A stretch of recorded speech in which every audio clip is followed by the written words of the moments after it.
Welcome back to the show. There's no telling where we'll go. So come and share a laugh on the Imp and Skizz podcast. All right, Skizz, we're back here. We got another guest on the show. Very excited to have with us today, the one and only fWhip. Welcome to the podcast. Hello. Yeah, I'm really excited to be here. Amazing. Been watching your guys' show I think I found you guys back when you did it, an episode with Jem way back in the day, and I've been like, these guys seem really cool, just fun to chat to. So I'm excited to be here. You and Jem are pretty decent friends. I asked Jem a little bit about you. In fact, I was like, hey, any tidbits you can give me about fWhip? The first thing, first thing Jem, what do you think the first thing Jem mentioned about you was? Curious what you think. I'm worried that it's something about being chaotic. I'm a little worried it's on that front. She went with your two dogs. Okay, yeah, I'll take that. They're pretty popular ones. So I don't know if she had a chance to meet them, because she did come to your wedding a few years ago, right? So I don't know if she had a chance to meet your dogs. That's why. Yeah, they all came out to hang out at the house after the wedding for a few different times. So everybody that came out got to meet the dogs, and they were all very attached to them. That's awesome. So let's do what we do. Let's introduce you to everybody. In fact, I like to put our guests on the spot and say, hey, do your elevator pitch. Give us your introduction. Tell us who are we talking to? What is it that you do in the world of content creation? Yeah, so my channel name is fWhip, but my first name's Bryce as well. So I kind of go by either on the internet. But I started a Minecraft YouTube channel about 8.5 years ago now. Been doing it as full-time gig for a little over 5 years now. It'll be 6 years at the end of the summer. And I'm really into the building scene, been more so into the hardcore Minecraft scene, and just kind of jumping around different SMPs and everything like that. But I very much just got addicted to Minecraft as a virtual Legos. That I was that kid who was just tugging around the Lego bin everywhere when I was going all that. And Minecraft just became a lot cheaper than buying Legos, and a lot easier to clean up the mess after. So I just dove into this, and it's worked out well since. Yeah, I mean, you're being a little bit humble about that. It's worked out quite well for you. You got 1.73 million subs on YouTube and made over 1,000 videos. I mean, absolutely crushing it. And I noticed that your streaming schedule is pretty active. In fact, I think you stream on both YouTube and Twitch at the same time, correct? Yeah, I started multi-streaming. I'm in my second year of doing that now.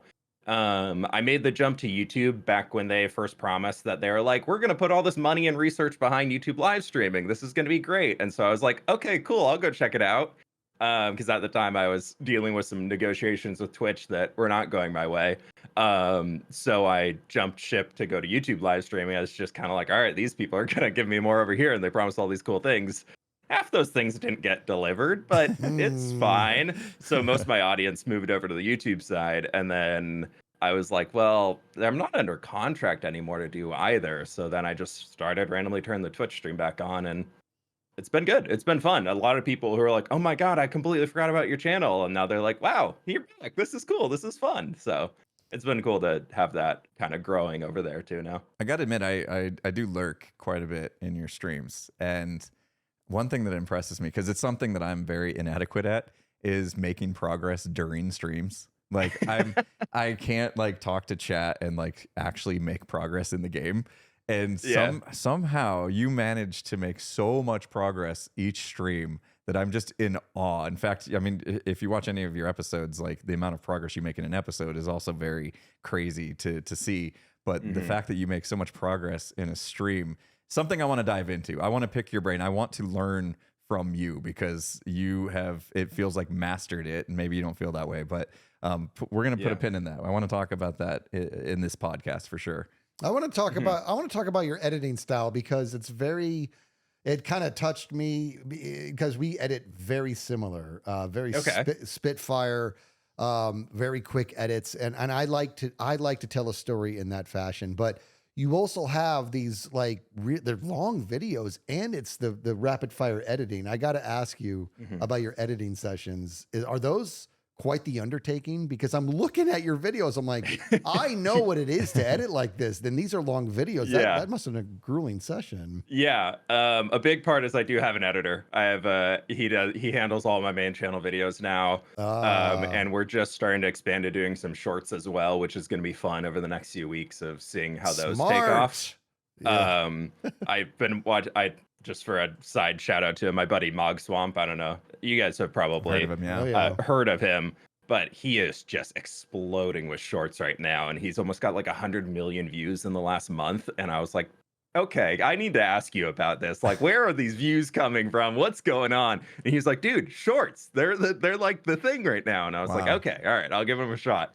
So I'm trying those, but yeah, the editing side is we have a really, really good workflow of a whole background system that we build out using Google Docs and file sharing systems, so that when I record something, he has it on his PC. So he already has it ready to go. For that, I'm about to hit episode 92 in my hardcore world is what I'm currently recording right now. And I edited them all myself up to probably 50 something, 60 something in there. But he's taken that over in the last 2 years for me. I had him doing like side SMP stuff just while he learned my brand. And then after I felt comfortable with it, I was like, all right, you want to like dive onto the rest of this? I have a lot more work for you. And then I think he was like, oh my God, this is a lot more work.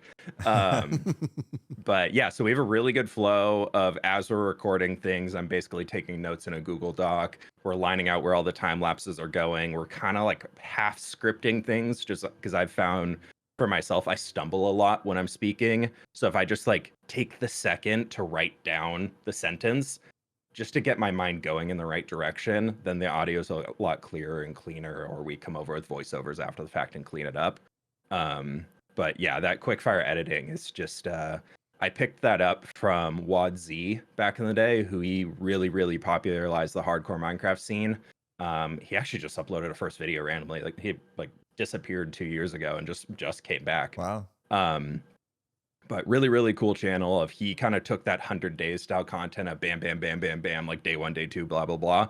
And he turned it in like, no, we're going to go project based. These projects are still filling that like 100 days plus time in there, but like having it being really engaging content and using that, like you're saying, Skizz, to tell a story, but telling a story of just how I played Minecraft. I don't like intensive lore, but there's the story of how the project went from concept phase to the finishing phase. Yeah. And that's just so much more enjoyable than watching, here's a 3-minute time lapse of the thing going layer by layer up to the top. So sounds like you got a very, very structured, systematic approach. Yeah. Is that something you took from your previous job? Because you did work in, I believe, the IT industry for many years before becoming a content creator, right? Was there something you learned while having that IT type of job that you took into when you went full time as a content creator, like having your days kind of structured out like you've been talking about? Yeah, I feel like it's something that you two can both relate to a lot, because I know you both had professional careers as well before diving into full-time content creation. There's that side of, there's a lot of our friends who just were lucky enough to go directly into content creation. Never, like, some didn't even go to college. They just became full-time content creators, or they had like a more of a like simple summer job type stuff and then moving into it. And I feel like living in that corporate world just gives so much like growth of learning how to structure things and kind of have those professional conversations and feel more like what you're doing is really like a job, and kind of being able to put that weight behind it. So I feel like that's been added a lot of structure for me, but my wife would joke that this is the only thing in my life that has any structure to it. Everything else is very much just like, let's do that and that and that. But yeah, so for the videos, it's kind of how I keep myself from really over planning and over indulging in ideas and really sending it. And I try and keep to weekly video content. So I'm like, okay, what can I feasibly do in a week? I do 1 video a week. I do all the streams that are all leading directly into making the video, and all of that needs to get like channeled in the right direction. Otherwise, I'm not going to make that time. And then with my editor, we very much have it set up of, he has the expectation that he's going to have footage to work on every single week. So I think that helps a lot with accountability for me. I kind of like to have that extra person on the outside kind of counting on me to get my side done so that they can then do their side of it. because before that there was not everything moving in one direction. Even right now, I'm sometimes it's just like, well, no, I'm taking the day off. We're gonna go just frolic in the fields and do whatever for a while. So it all happens as it goes. Yeah, you kind of like you get in that mentality of the kind of 8 to 5 or 9 to 5 Monday through Friday, work weeks, and then you go into the content creation world, and especially when you work with a lot of people that haven't been in that space, it just feels a little more, I don't know, dynamic, as far as like, hey, let's do this then, or there is no such thing as weekends for a lot of them, you know what I mean? Like, we obviously when before we were able to go full time, and you probably experienced this too, trying to juggle, right, meant a lot of late nights, a lot of missed time with the wife and the family and stuff like that. And so, like, is that something that you've faced in making that transition? Have you had any of that, like, oh, things are going to change dramatically in the way that I schedule my time because I'm working, and we're going to talk about some of the SMPs and stuff you've been involved in, because you've worked with many very talented creators. Have you had that kind of like, oh, I have to change my mentality as far as being, work week, because now I'm working with many different content creators who kind of are on their own, maybe time zones even, right? Yeah. I feel like being on the West Coast, time zones actually help me a lot, because a lot of our friends that we record with, because we have a lot of mutual friends in the group, but they're all either East Coast or like UK based. So them all being on that YouTuber schedule of waking up at like 11 or noon and working until like 8 or 9 p.m. works great for me, because 8 a.m. for me is 4 p.m. for them. So by the time they're up and running and starting their workday, that's the same time I'm up and running and starting mine. Yeah. So it actually works out well. There's been so many funny times where it's been like, for me, it's been after dinner and I've logged on to the server, and Lizzie hates this story, but it's so funny. We were playing on the New Life SMP, or no, sorry, Afterlife SMP, which was a semi-hardcore SMP that we had, where every single life you had an origin. If you guys remember the Origins mod that was popular for a while, that like gave you superpowers. And so nobody wanted to die. Like, you wanted to stay alive as long as you could. And we're on there, and I'm like, all right, it's after dinner. I'll log on. I'll get a little resource gathering done. Like, I'm still feeling pretty awake. And I log in, and I was like, oh crap, Lizzie's still logged in. Like, what is she doing? Like, I'm going to go make sure that she's not just out in the open and going to die, because that would be a really sucky way to lose your first life. Of like, first episodes hadn't even went out yet. They were going out the next day. And so I went over to her base, because we live near each other. And I walk, and she's just like sitting there idling out in front of her base, and it's like the sun's starting to set and mobs are starting to spawn. And so I start just building a dirt box around her, assuming she's AFK. And all of a sudden, she just freaks, just like screams.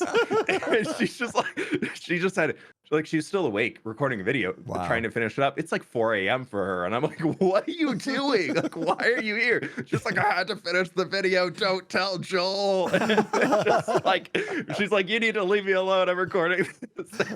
Oh my gosh.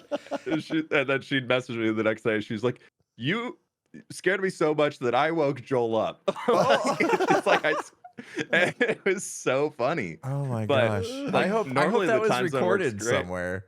Like, no, neither of us recorded it. It's not on anything. And so it's just like, oh, I would have loved it, because I was just trying to be the good Samaritan of the server, being like, oh, I don't want my friend to die and lose their life and go on. It was so funny. That's fantastic. Yeah. I mean, you just kind of mentioned that you've been part of many different SMPs. In fact, some of them you created yourself. Like, you were the head creator and admin of the series. I know Empires for sure was one of them.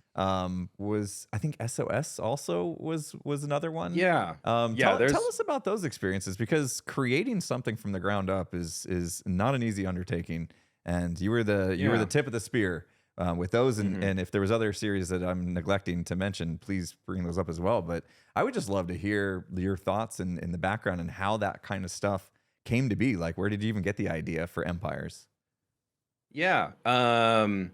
Empires, I'll get to in a sec, but for me, it actually started back with one called Source Block that was actually started by Vintage Beef. He was like trying to get back into the Minecraft space, And so he reached out to a bunch of people to like start up the series and get it running. And then I kind of helped him with adminning the series just because I was like, oh, I kind of know about this. I have a background with helping mod development teams on Java Edition. So like I have that in the weeds knowledge of all of it. And then also with a bit of like the database management background, like I understand how to run a server. And so I helped Beef with a lot of that in there. And then he ended up joining you guys on Hermitcraft part of the way through the source block season. And those of us who are still active on there felt kind of like, this is kind of weird to be here without the captain steering the ship. Mm-hmm. So we ended up restarting, and I started Legacy SMP, which I was a part of for the first season. They ended up going on for 3 seasons. But that was one that was a big learning moment of really trying to figure out how to manage everything and being the admin in case any problems happen, of like being able to get out there and help people if they have some bug that made them lose some items or something like that. And so that's just, it's a lot of time that goes into it, but it's led to a lot of great relationships built through it, of like being in Legacy SMP. That was how I actually got to meet Scott, because he knew Catherine Elizabeth.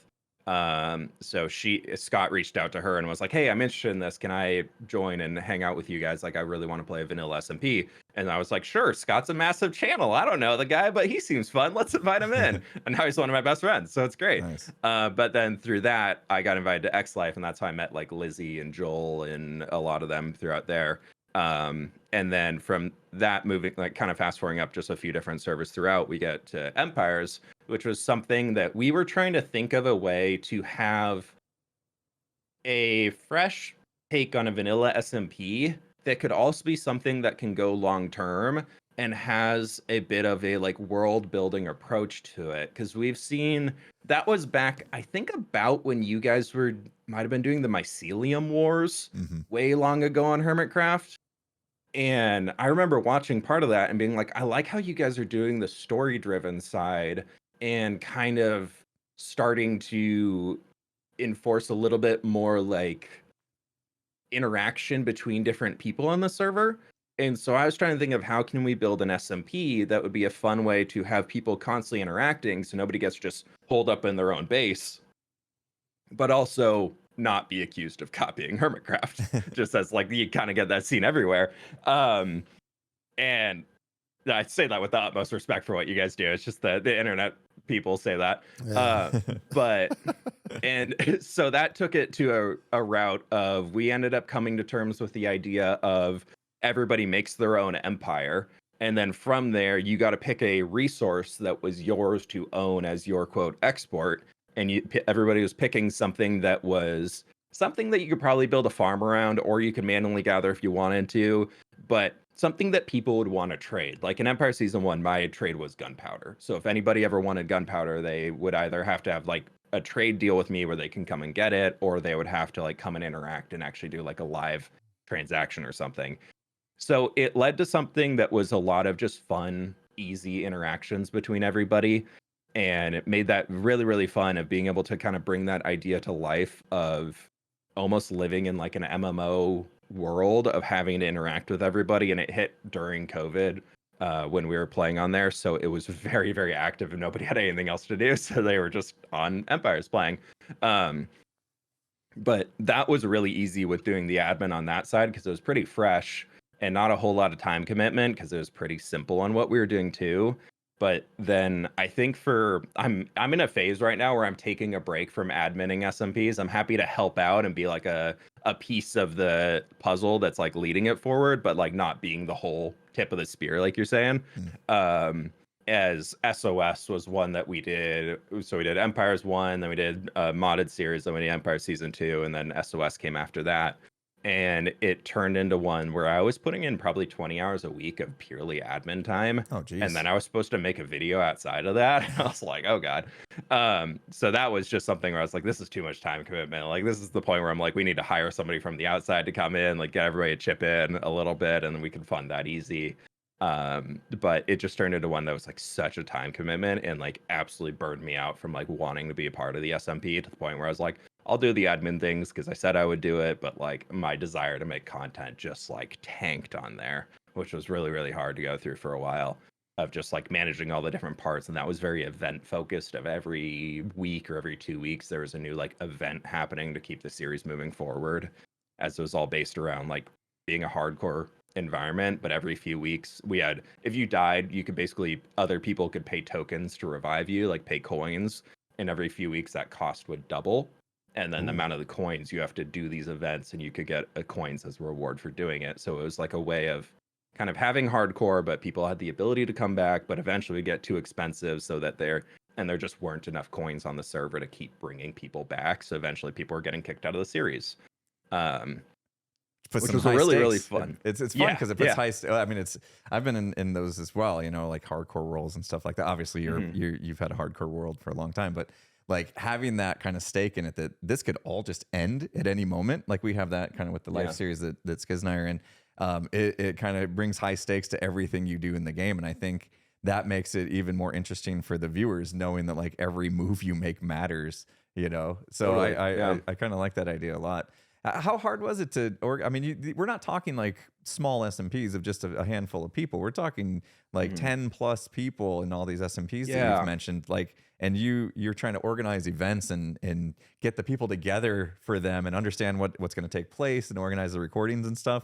Like I can imagine that being a bit stressful. Like, you know, obviously if it led to kind of wanting to take a break, but I'm sure. It led to, I learned on Empires that there was every single person, at least because Empires season 1 and season 2 are more or less the same cast, and they're all really, really close friends. So they're easy to work with in some regards, but then you have the close friends of like friendships to balance when somebody's asking for something, and there can be a little difficulty that comes with that sometimes just being like a third party removed and can look at it from outside, like without friendships in mind, and be like, no, like that's either an easy yes or that's an easy no. But then you have the friendships to take into account that can make it a little bit more difficult when you add like the more human element to all of it.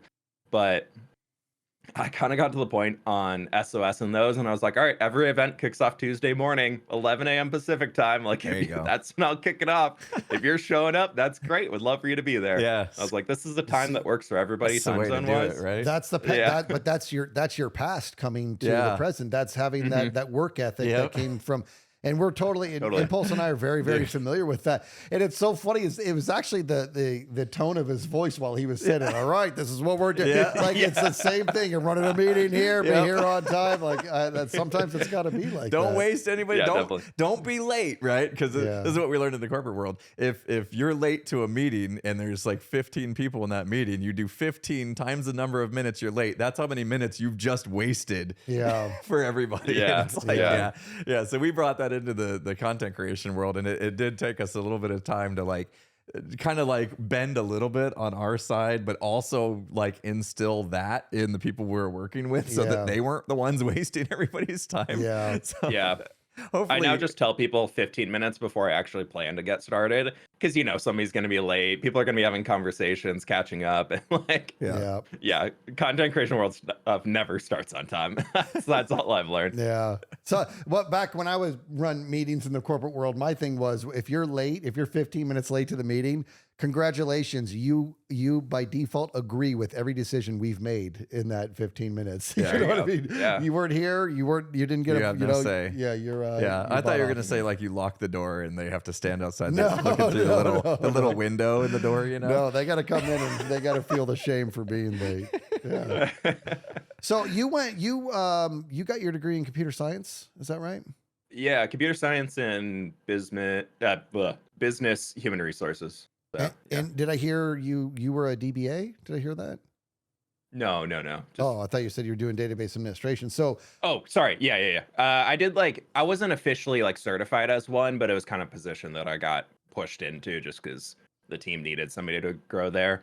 I started working at Xbox for a while and was there just helping with ticket support. And then one of the people above me left the company, that they were the one who was managing all the live servers when any new game would launch, and we needed somebody to fill the void. And I was like, I know how to do that. I have a computer science degree. Like I've done a lot of this stuff in the past. And they kind of were just like, all right, give it a shot. You got a week before we start looking for new hires. And then they eventually just had me take over their job. And then I also moved into the Seattle startup culture after that, and just kind of moved around and did a bunch of different roles in that kind of either database management side or the ticket like support, helping the dev teams and everything. Do you miss any part of that old world? Absolutely not. Yes, I love that quick answer absolutely too. Not. Yeah. I love that quick I do answer. not want to go back unless I absolutely have to. So but I don't fully understand like what first gave you the bug or opened the door that you were going to, that there was a reality for you in content creation. Like what did you trip upon something? Not a lot of people know that this is something that they want to do or that they have the skill or knack for it. Tell us your story there. Yeah, I actually didn't know Minecraft YouTube was a thing pretty much until I started uploading videos. Wow. I, back in college, was growing up. I was actually just going back a little step further. I was really into gaming. I was extremely competitive in a lot of different games, and like almost hitting the Grandmaster circuits in like StarCraft 2 as an example. Whoa. Which was like top 100 in the US. And then Minecraft released, and one of my buddies when I was in high school was like, "Hey, you should check this thing out. It's cool. Like, where you can just like build things with blocks." And I was like, "That's so dumb. Yeah. That game is so stupid. Like, why would anybody want to do that? Like, what are you doing? Like, go play like a competitive game." So I did that, and then he was like, "No, just borrow my account. Like, why not? Just go play for a weekend." And then I got in there, and by the end of the weekend, I had built that entire cobblestone castle that everybody builds in their first time playing. And I think I put like 20 hours into the game over a weekend. So I ended up buying it when it was like $15, and I just never played it again. Like I just was like, "Oh, this is fun," and then just didn't really boot it up. And then fast forward into college, and some of my buddies in the fraternity that I joined were like, "Hey, we're starting a Minecraft server. Does anybody want to come along?" And I was like, "Oh, I'll come hang out. Why not? Like, I got time between like other games I'm playing. Like, I was playing in a really competitive World of Warcraft raiding guild at the time, and so that was like way too many hours looking back, going into all that. And then I just started playing Minecraft with those guys, and I was like, okay, this is kind of fun. And I ended up finding a Minecraft server that was called Revand, which was old. It was back in 1.7.10. And are you guys familiar with the Conquest Reforged mod? It adds like 10,000 something blocks to the game. No, I've heard of that one. It's like really, really medieval, like 32-bit focus. It's beautiful, beautiful mod. Textures behind it. But before that, it was just as a texture pack, and the whole server was based around there. And there was one YouTuber making videos off of that. His name was Ducon Red 1. And I got connected with him throughout it because he was doing reviews of builds on the server, and some of the stuff I'd made, he was like, "These are really cool. Do you want to do a review? Do you want to blah, blah, blah?" And so I got to know him throughout it. And through that, I got connected with the guys who were starting the Conquest Reforged mod, moving from the texture pack into its own dedicated mod for all of it so they could expand it even further. And so I helped them actually bring that project off the ground. And throughout that course, I was moving in. I had to do a summer school because I was swapping from doing the computer science major. I had already finished that out, but I didn't want to do like the full like extra stuff on top because I got to machine code and that just did not work. I got my first exam back and I got like a 3% on it. And I was like, I need to do something else, man. So I was doing some summer school courses. My girlfriend, now wife, she was gone doing some internship somewhere, and I was living with one of my buddies, and he was off doing an internship as well. And so I had one class per day per like summer quarter, and I had nothing else to do. And so I was chatting with a guy, Ducon, and he was like, "Hey, I'm looking to get more people into the content creation world to make videos so we can try and help grow the popularity of the mod." And he's like, "You have a really good voice for it, and you're a good builder. You should give it a shot." And I was like, I mean, I'm bored. Why not? Let's try. Like, I'll give it a shot for the summer. Like, I'll give it a few months. I got nothing else to do. And I ended up falling in love with it. It was absolutely awesome. And then just slowly grew through there. Ended up moving away from helping the dev team to more just focusing on content. And then I saw randomly across my feed one day on YouTube, I saw B-Dub's Building with B-Dub series back in the day. And he was inspired by what we were creating, the Conquest Reforged mod. And he used to build like his own texture pack for it and everything, you might remember. Mm-hmm. And he took some of the ideas that we had implemented for textures and brought them into like a 16-bit for like base Minecraft style. And so I saw that and I was like, oh, this is kind of cool. Like, I'll go check it out, get some inspiration maybe that we can take back to what we're doing on the mod. And saw what he was doing, saw what he was building in survival, and I was like, wait a second, this is kind of cool. Like you do this in survival, not just the creative. Like, and so I kicked off my Building with fWhip series, which was a survival world I had for 5.5 years, and that was kind of the kickstart point that really just moved me into the full-time content creation and everything from there. That's crazy because like there's a huge amount of artistry right behind what you're doing, building with fWhip. I mean, there's based off of what I've seen you do these big beautiful trees and a lot of terraining, and it's very very artistic in nature. Yet you have a background in the tech world. And so it kind of feels like somehow most people, they feel like they're either right brain or left brain, and it's logic versus artistic, but somehow you've managed to cultivate both sides of your brain and incorporate them into everything you do even now as a content creator. So, I mean, I don't know if this is true, but we did a little background research on you and found out that you were an athlete in school and like was a swimmer. So you're just like a multifaceted person. Yeah. It's insane. I'd actually like to hear a little bit about that too. I want to hear about like you were competitive. So so first of all, you're clearly a competitive person because you were talking about the gaming aspect of it. But when you were a swimmer, you were doing competitive swimming.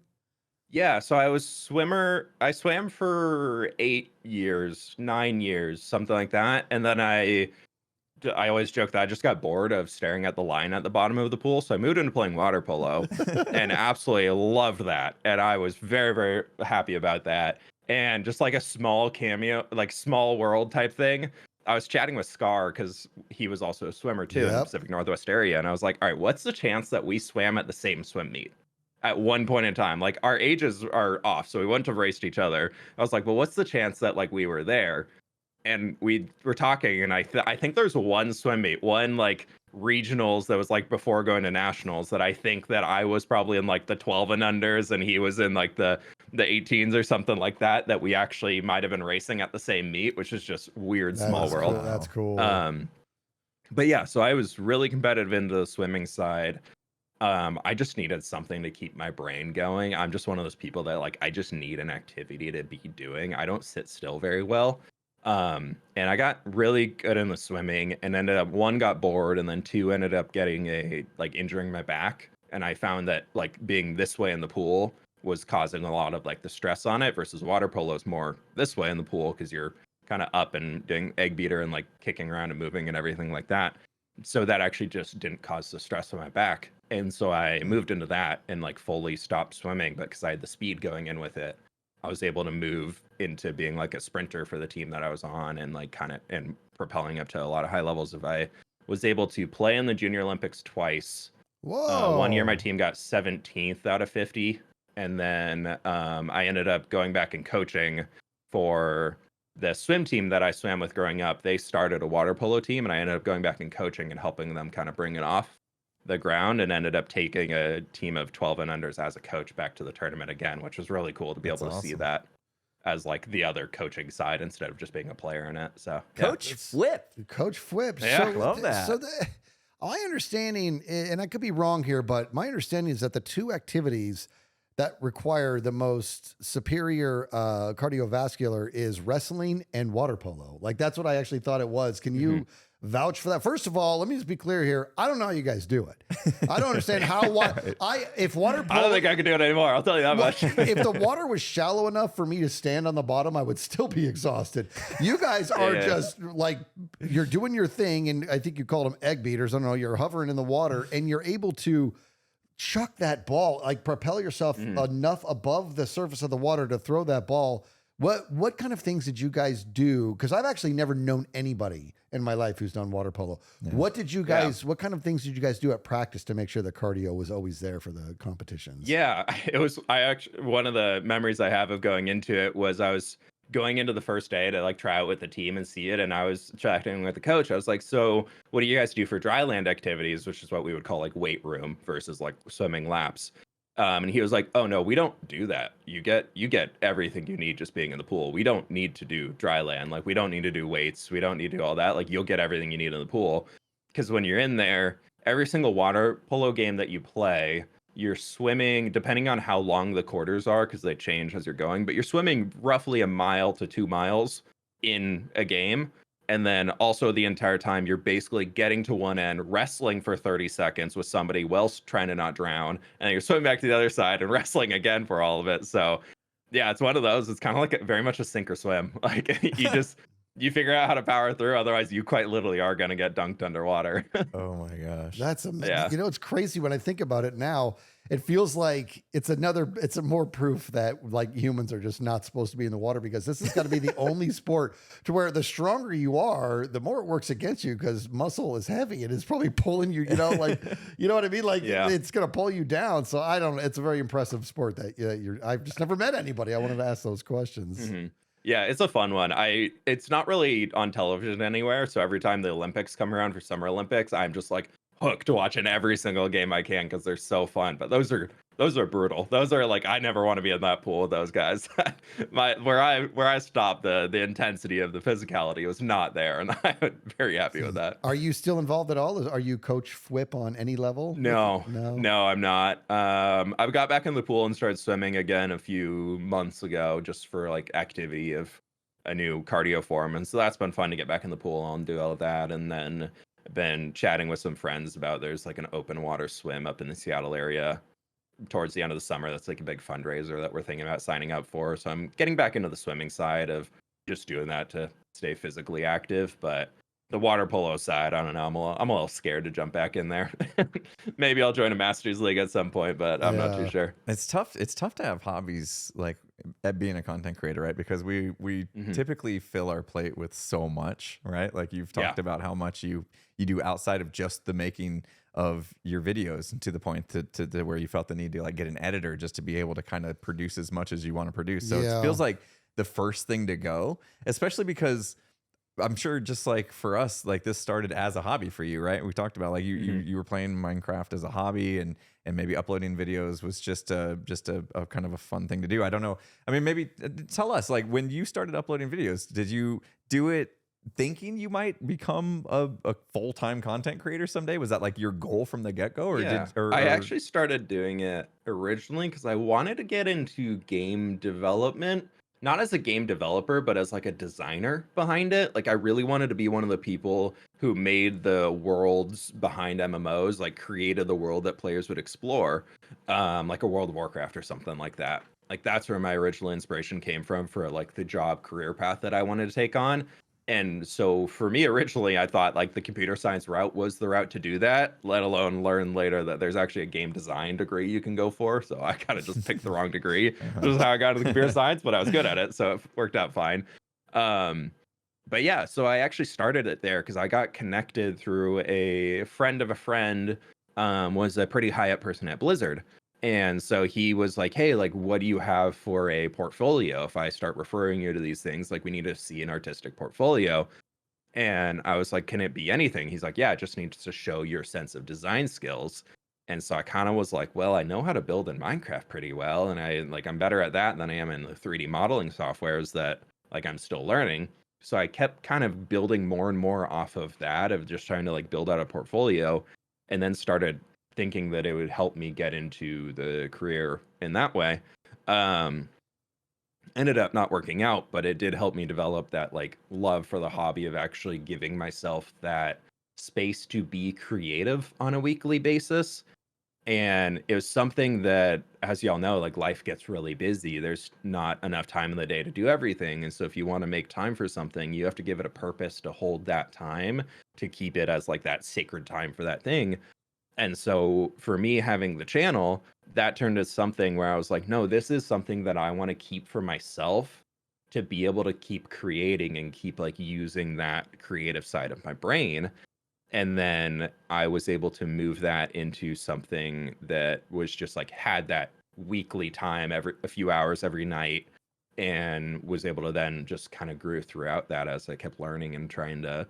I'm also very much somebody on the competitive side of, once I find a game or a puzzle, like I want to figure it out.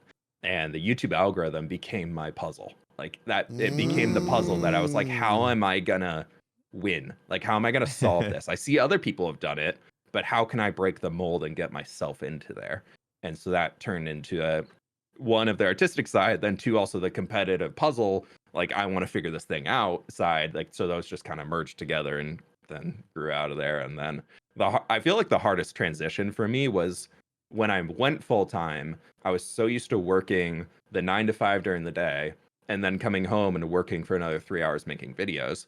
And then when I went full time, my body just defaulted to, I'm going to work the 9 to 5 now making videos, and then I'm going to work the extra 3-4 hours at night. And so then I caught myself, my wife and I were talking back then, and she was like, you realize that you've worked like 85 hours every week for the last 2 months, right? And I was just like, no, I did not realize that. So I've been trying to like, that's when I brought on an editor of like, I can't do this. Like, this is not safe or healthy in any way.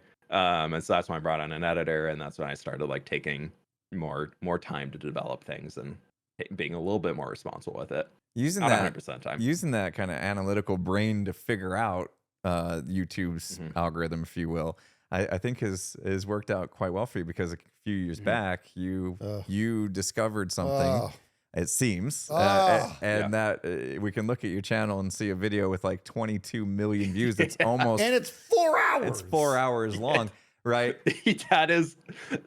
I won't bring it up on here but for an after the podcast thing, I don't mind showing you guys the stats on that thing. Okay, after the podcast. After the podcast, I'll show you guys. But that thing is just, we saw that movies were starting to take off, and I was like, we're sending this. Like, I told my editor, I was like, drop the next video you're editing, go back and just make this.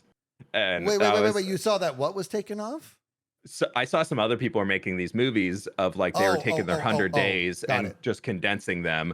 And then I was like, I think this is the next trend. Like, I think 100 days was over because it was so saturated, but now these full movies are coming out and nobody had done one yet in hardcore. And so I was the 1000 days hardcore movie, and then I did all the way through 4,000 5,000 days, just as every other week I was releasing a new one, and it was absurd. It was like, I don't like, that was like, I've had a few other wins that have just been crazy on it, but that one was nuts. That the 1000 days movie just absolutely ruined my YouTube stats page forever, because it was getting 200,000 views a day for over a year and a half.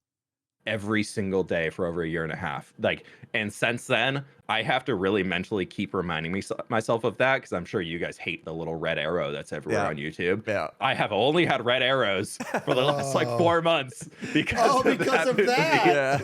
Yeah. Only that. Everything else is great. Like, I'm still getting like 3.5-4 million views, and I'm like, that's great, but it's what's last that called? Year was getting 8 million. What's that called in statistics, when you take like the top and bottom outliers and you remove them from? That's what they need to do, right? For you, it seems, and then you'd be back in that like normal up and down state. I had that one, and then there's also another that's still pretty up there on my channel, that my first how to build a city video that I put out, that's literally just like a replay mod time lapse that's like 8 minutes long, going over a city. I'm talking about like how I lay one out and like putting concrete blocks down to like create shapes for houses and things, and just talking about how I would do it.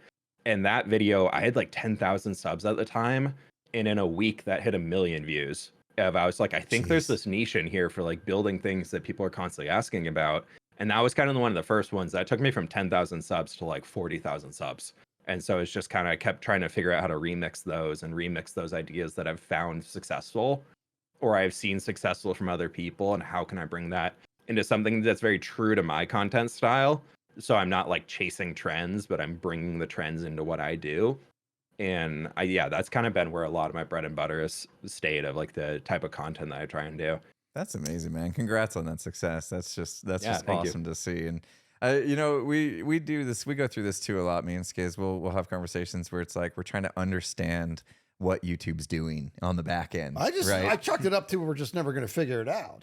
But I have the answer now. We just have to get fWhip on our show. Yeah. He can share all of his magic with us. My goodness gracious. Well, while we're at it, is there any other tips for how to boost our I'm trying shorts right now. I'll let you know how that works out. You see me at 2 million subs soon, you'll just shorts. That's right. You're coming up on it. I heard that you also were, obviously through the S&Ps, always collaboration is a big thing, and it's a big topic for YouTubers to do. But you're good friends with Mythical Sausage, right? You two kind of came up together. Is that true? Can you give us We background met on that? before either of us had 1,000 subs. Wow. Which is just random happenstance. Just he was the only other YouTuber in the Conquest community back in the day, outside of Ducon, myself, and then there was Sausage. And yeah, so we met through that, and have been really good friends since. That's awesome. Yeah, I've seen Yeah, Sausage such a small world. and a lot of the obviously series you guys do, and he seems like such a great guy. We had a chance to interact just a little bit when Hermitcraft and Empires season 2, I think you were in at the time, did this like rift where a portal appeared and we were able to walk into your server and vice versa after we made our visit. And I remember like lore was something, and I want to get into the subject about lore with you just to hear your take on it. But lore was something that was getting more popular. I think kind of the Dream SMP was making lore kind of popular, and with what you were doing on Empires is making kind of lore popular. But Hermitcraft hadn't really understood the nuances behind lore just yet. Like we dabbled in it with mycelium resistance and stuff like you mentioned, but I remember coming through that rift during day 1 recording of the Empire's Hermitcraft crossover, and like immediately I'm in this weird place because it teleported me to Lizzie's land, and I'm in this place where like all the animals are on 2 legs and like these creatures I've never seen, and then this like dwarf guy comes over and brings me to his cave, and like my head was spinning. Like I was like, I didn't know what to expect. I knew you guys did lore, but like I was like in another universe that I'd never experienced. So I would just love to hear your thoughts behind that journey through kind of like, because you amped up lore a little bit in Empires, and I know it dialed back at some point. So looking back now, what are your thoughts behind incorporating lore into your content? I think I'm probably the one of the group that is least on board with doing heavy lore in videos. Like there's probably a spectrum out there of me to Mythical Sausage, and everybody else just lands in between. Like I love Sausage, but that man, if he can turn something into a storyline that'll take months, he will do it. And like it works great for his content. But for me, I'm very much like in Empire Season 2. I was like, okay, like I'm just kind of chaotic on SMPs. Like that's what I do. I just love to mess with people. I love to kind of trick people and just like have fun with that. Mostly Jimmy. He's so fun to mess with, and he's such a good sport about it. I'm sure you two can relate. Oh yeah. And so a lot of that, I was like, all right, I was playing WoW again, and I was interacting with a lot of the goblins on WoW, and I'm like, okay, they're kind of like this trickster mafia vibe, like just old school mafia. And I was like, I could do that. Like, I kind of want to build a big cave base, and I didn't want to go with a dwarven theme, because I think you were doing the dwarven base at the time. That's why I ended up there, and that's why I said dwarven. I was thinking of the connection that we had, because you were like the goblin thing. But we like, as I walked in, I was like, oh wow, this is pretty much what I'm doing on Hermitcraft. But you had a different goblin style, and and it fit super I wanted well. to go with much more. I just want to do something a lot different than what I was seeing everybody else doing at that time. Because I think you had inspired a few other people to jump into dwarven styles, which was so fun to be able to see those. And I was like, I'm gonna do like a little different remix on it, but like wanted to live in the cave because it allowed me to be so close to everybody else's bases, so that I could mess with them more easily. I by the end of the season had hidden railroads that linked into almost every single person's base. I had this whole network where I could just jump on a minecart, and I would just be under somebody's storage room and have access to all their chests. So I was just like constantly just like nabbing things and moving around. It was so fun. But yeah, so for the lore side, I think in season 1, we did a really, really good job of it, because we all came in with zero backstory. We came in with just full fresh, like we're just here hanging out, having fun, and maybe a build theme in mind. Like Scott's build thing was like, I want to build an elven place in the mountains. And mine was kind of like, originally started out with wanting to go like Castlevania themed and almost go like a Dracula route with it, like big gothic architecture. And then that completely got scrapped and pivoted a whole different direction throughout. But a lot of that storyline stuff of the lore that came up in season 1, where we had this big demon that was haunting everything, that came from Shelby was live streaming one day, and Scott decided to download a voice mod and decided to just go crouch and hide behind her base and catch her off when she was doing things, and just started saying things using this voice mod.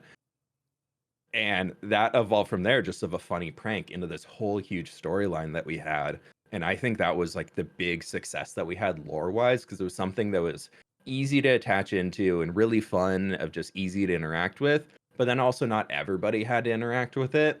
And then I think where we missed the mark in season 2 is a lot of people came in with these predetermined storylines. They already knew where they wanted to end, so they were just trying to figure out the course to get there. And so it made things a lot more rigid on how to interact. Like, you would go in interactions with somebody and they'd be like, hey, I need you to say this so that I can trigger this response to go here. And it made things feel a lot more artificial, instead of just like friends playing around and goofing around in like a D&D style setting. It was very guided throughout. And so I think we really missed the mark on that. It made it a lot harder for the audience to attach to, unless you were like a super fan. The same way that Marvel kind of started losing ground, if they were really rewarding the super fans instead of the casual viewers. That's kind of the route that we started going down without really realizing it. So that's when we started to tone it back and try and open things up a lot more, which is why now going into Misadventures that we're doing now, that Lizzie's running, absolutely amazing SMP. I love it so much.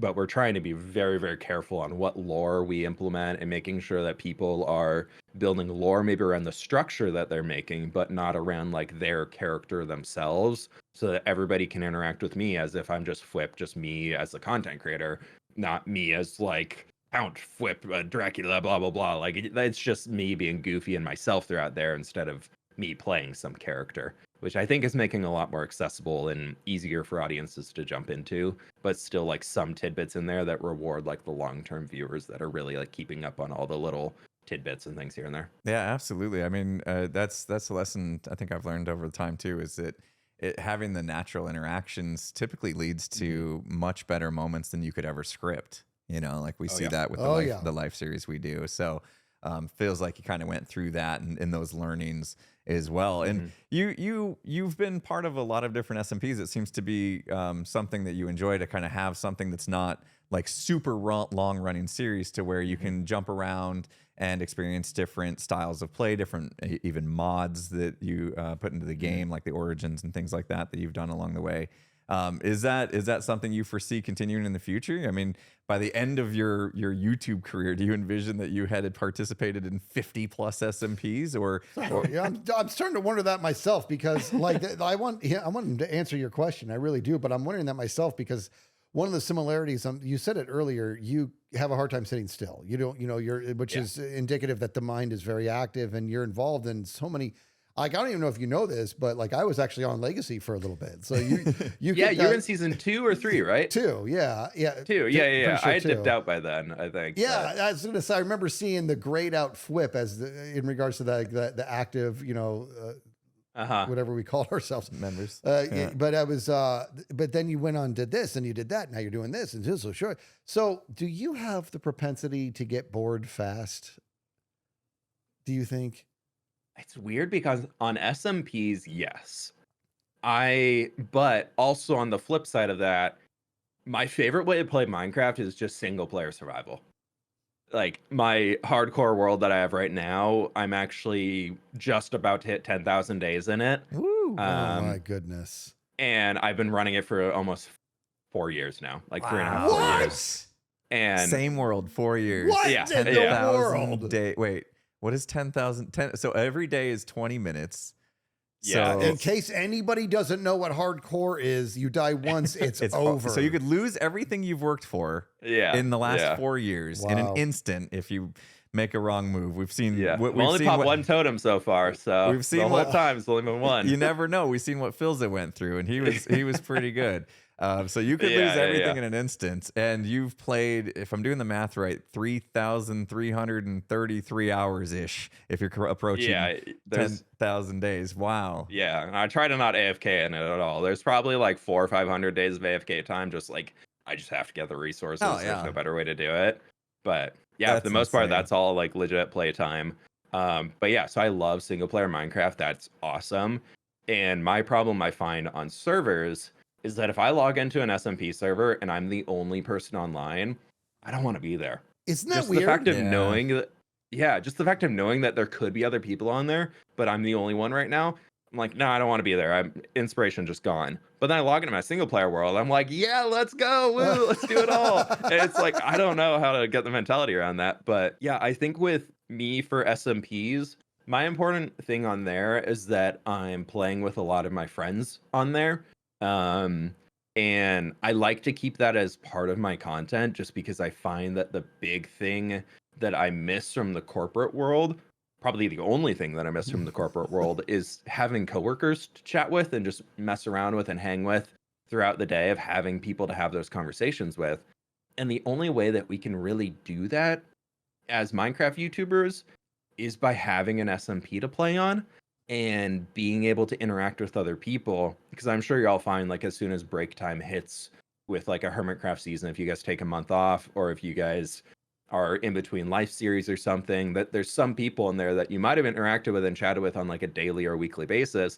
Then that downtime, you're like, oh, you know, I haven't talked with blah blah blah for a long time. Like, it's been a minute. How are they doing? Yeah. Like, that's very much how I default to. So I keep my single player series as my main focus because I really like my branding being very much about me and my content instead of who is in my content. But then I also really love to include friends in videos and things, so it's fun to have the SMPs.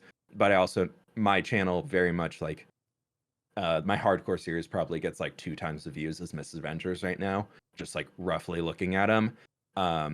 But like, still creating space for Misadventures is more of a personal for me project of something where I just want to be able to jump on there to hang out with my friends, and if I get to work on a fun project that everybody can experience as part of that, and that's kind of fun, which comes along with it. So it's all very much a balancing act for me of like trying to push the channel and grow the channel forward, or being like the route where I'm like, I still want to do that, but I also like, I need that time of hanging out with friends and kind of interacting with other people. Yeah, so. Absolutely. I know exactly what he's talking about. Yeah. When you're on an SMP and you log on and nobody's there, it's almost like the energy is saying, just go away. It's like, You yeah, know, just Take the day off. taking the wind out of your sail completely. Yeah. Right? Like, yeah. Mhm. Yeah, but it's nice that you are able to find balance and like have, you know, the best of both worlds. You are on active SMPs constantly, it seems, and then you also always have, you know, your world that you've been working at for years.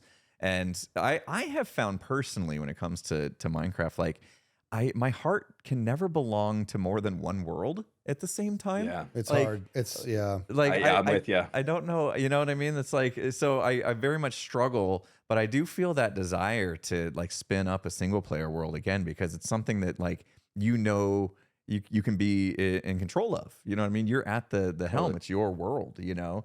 But not having people around to bounce ideas off of and collaborate with, it will be missing in that space. So being able to do both at the same time is very, very impressive. And sure. I'm like fWhip. I like to mess with people. I like to bring the chaos, and that is where I'm actually have found when I log into the Hermitcraft server, while the heart sinks a little bit if there happens to in that moment be nobody on. I've changed my thinking. I would encourage you to do this, fWhip, because since we're cut of the same cloth, that's the best time to mess with people. That's the best time because you're not going to get whole base. yes, dude. You can prank all that. No, you're not going to get caught. I did that. Yeah, I did that. I just set like prank traps all over Impulse's base because he wasn't on. Nobody was on. Nobody was seeing me do it. So that's how I shifted that. It's the best time to actually set up those pranks. So 10,000 days. Right, coming up real soon. Do you have anything planned? Any big celebration of some sort? So, like, as you mentioned earlier on the big trees, that was something that I really kept as part of my like thing in my world. Was in the overworld, I have this huge, massive tree that has like 70,000 azalea leaves on the top of it. And then it took so long. Ridiculous. Stupid project. Don't do it. But it looks cool. And then I did one in the end too, where I removed the whole central end island, all the obsidian pillars and everything, and built a giant tree floating in the end that like the canopy is all end rods and everything. Even worse than the azalea leaves. There's like 30,000 end rods in there, and I never want to place another end rod in my life. Oh my gosh. And so I had planned for 10,000 days. I was like, okay, each of those trees took me about 300-400 days. I'll do like a big, wow, let's get it done. Let's go for it. I'm going to finally do the nether tree. And I'm going to do it. It's going to be great. We're going to finish the trees in every dimension. There will be all 3 of them. It's going to be cool. I'm going to hit 10,000 days doing that. And I got into doing the project, and I had started about 9,650 days at that day count or something in there. And I was like, all right, this is going to be great. I have to clear out this massive area in the nether. I'm going to chop it all down. We're going to just grind and go and go and go. And like I already told my editor, there's going to be no video next week. We're going to run a Misadventures one instead, and it'll be fine. And then it took me only 30 days to clear the nether in game. And then it took me only about 65 days to rebuild up the entire tree. And then now I'm at the point where I'm like, I had 300 something days that I thought were going into that project. I'm like, there goes my big wow 10,000 day project. It took less, like a little over 100 days to build. And so I'm like, well, what the heck? Oh, you got efficient. Wow. Yeah, I got too efficient at building it. So wait, what kind of process do you do? Because I've seen these trees and they're insanely detailed, like huge, and because they're so big, you're able to like to make them look realistic, you know. And it seems like, you know, trees have been attached to your brand in a way now because of this. What's your process? Do you mock this up in creative and then bring it over? And do you use like tools like Lightmatica as you're building to make sure you got the blocks in the right place? The first one, the overworld one, I did just freehand in there, and the canopy came out a little just stubby, just a little too small for how big the trunk was. So then I kind of learned off of that. Then I need to be able to zoom back on it, and which is easiest done in creative to be able to like see the scale of all of it, and then also for time's sake and everything. So going into the end, I started using Lightmatica for that one, and that was when World Edit was around.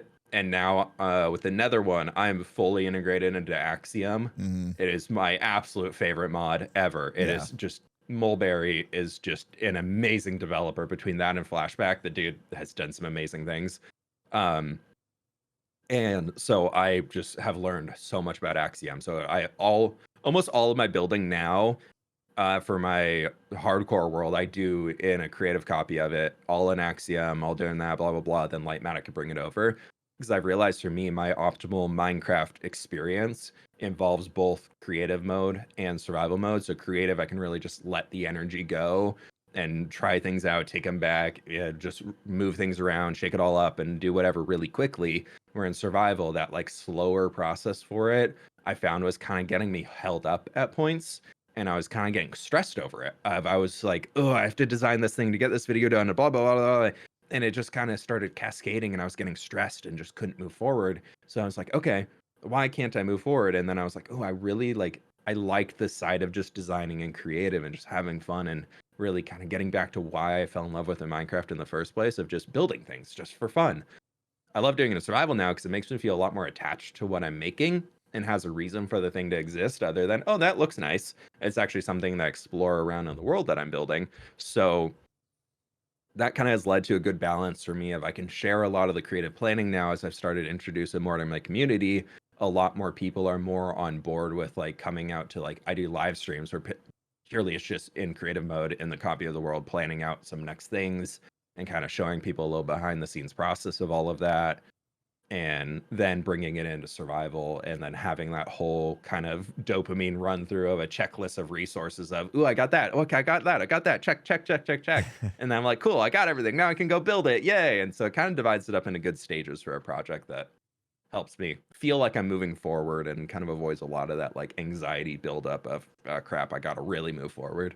I gotta start getting those dopamine hits from the gathering materials thing.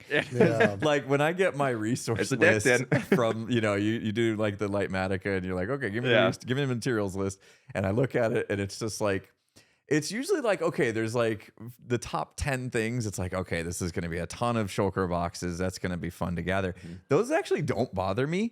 It's when there's like 50 onesie twosie things on my material list. Those are the ones that bother me. Yeah. Or when you have to get a bunch of different beds and banners and they don't stack to 64 or don't stack at all. And it's like, oh.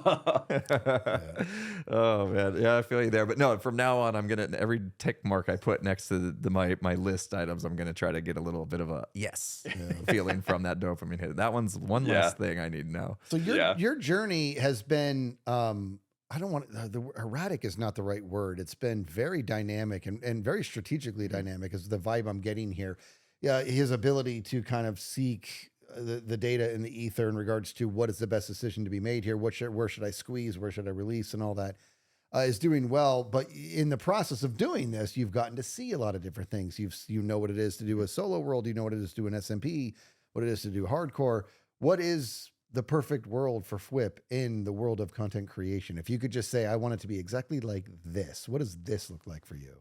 I really love the world building I'm able to do in my hardcore world, because I just don't really have the care of, am I stepping on anybody's toes? Is anybody else wanting to build there? Do I need to discuss with like my neighbor? So I think like ideal long-term Minecraft for me is very much in that single player realm, but then still having good excuses to connect with friends, whether that's an SMP or like a weekly game night or something like that. Just having something that is a consistent time to reconnect with all the YouTube friends, just as like a fun way to keep in touch with them, because they're all really, really good friends of mine, and would love to stay in touch with them and everything. And I know when I get into the hardcore like only mode, or we're between SMPs, like there'll go weeks where I just like don't really chat with all of them.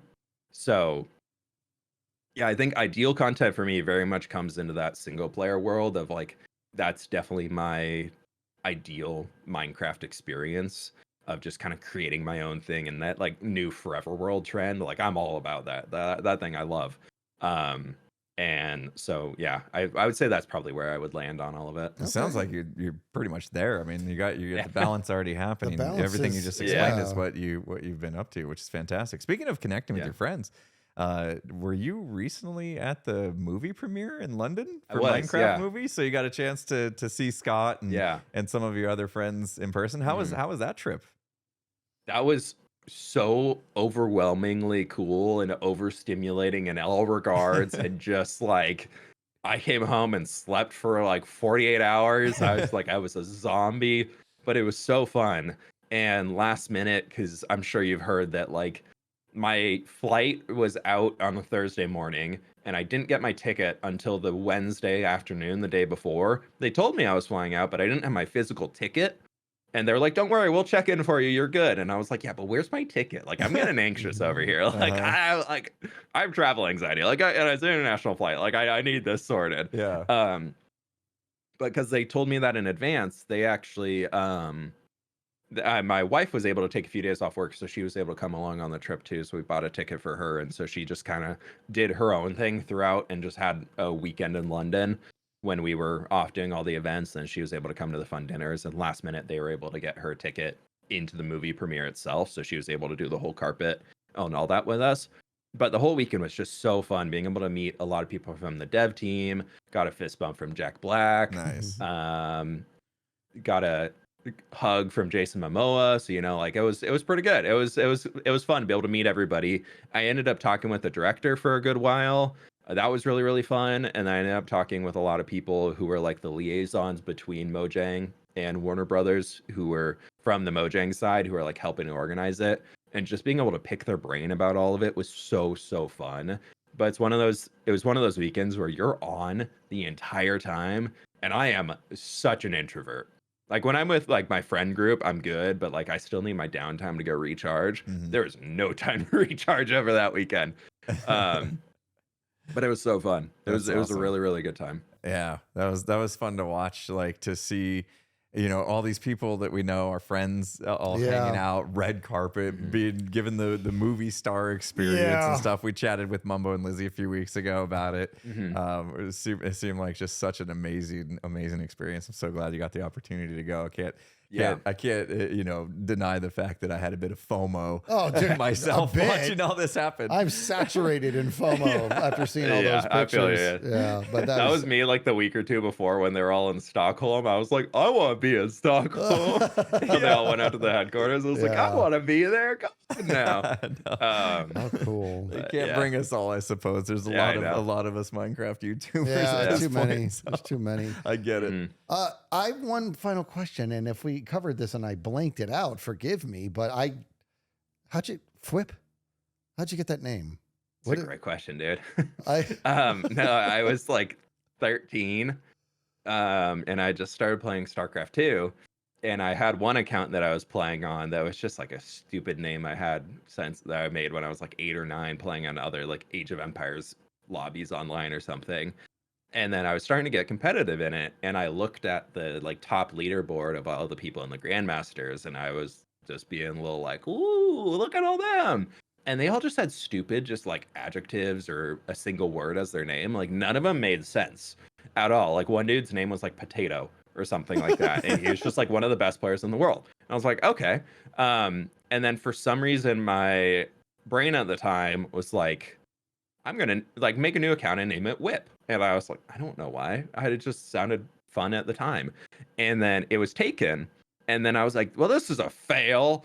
And then I was like, oh my God, fWhip. And then I tried it and it was there. And then I was like, this is just like, I don't know why when I started content creation, I just shortened it to fWhip. And it's just like, it's stuck with me ever since. And there's been so many times where I've been like, do I change it? Because it's just kind of weird. And a lot of people infer what the F means, and it's mostly not what they assume it means in their brain. Y'all can fill in the blanks there. And so I'm just like, no, I just gotta leave it for now. But I've had a few people come up like from when we were at London. Actually, one of the people from the dev team came up and they're like, so what does the F stand for? And I was like, don't worry, it's not that. But yeah, so I just randomly came up. There's no great story or anything behind it. That is a like, good story. That is a good story. Yeah. Name origin stories, I swear, are one of my favorite things in these interviews, to find out where people they're all over the map. There's some of them are very well thought out and have an incredible backstory, and others are like, some people don't remember. And other people are like, it's the stupidest thing in the world. And it's like a 4-second conversation they had once upon a time. It's that's great. That's great. I'm glad you asked that question too, because I've been wondering myself, which means that there's plenty of listeners and viewers. It gets asked like every live stream. So many people. I'm like, I have command bird at this point. Used to be fWhip, shortened. You got a command that just plays it every time somebody asks that question. This is how it came up with my name.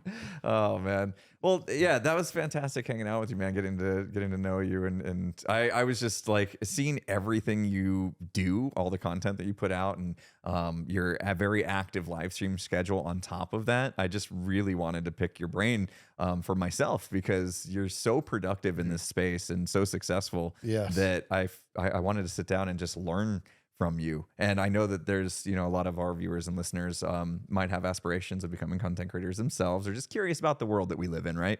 And so it's really good to hear about that and share our experiences, because we can all kind of help each other in that way. So we really do appreciate your time today. So thanks for hanging out. Yeah, and stick around. Great connection with you guys. Yes, this is stick around, because we're going to talk about those stats of that 22 million viewed. For sure. I gotta know, man. I need a 4-hour video that's been seen 22 million times. And for anybody that's looking for some fWhip content, we'll put some links to all the things you do in the description, both on YouTube, Spotify, and everywhere else that the podcast can be found. So they can come see what you do live and keep up with your videos and celebrate your 10,000 days together when that arrives. Yeah. Yeah, thank you so much. It's been absolutely awesome being able to chat with you guys. So I feel like our friend groups have always been like connected, but we haven't really had a whole chance to overlap. So it's really nice to be able to chat with you guys for the first time. It's been great. Yeah.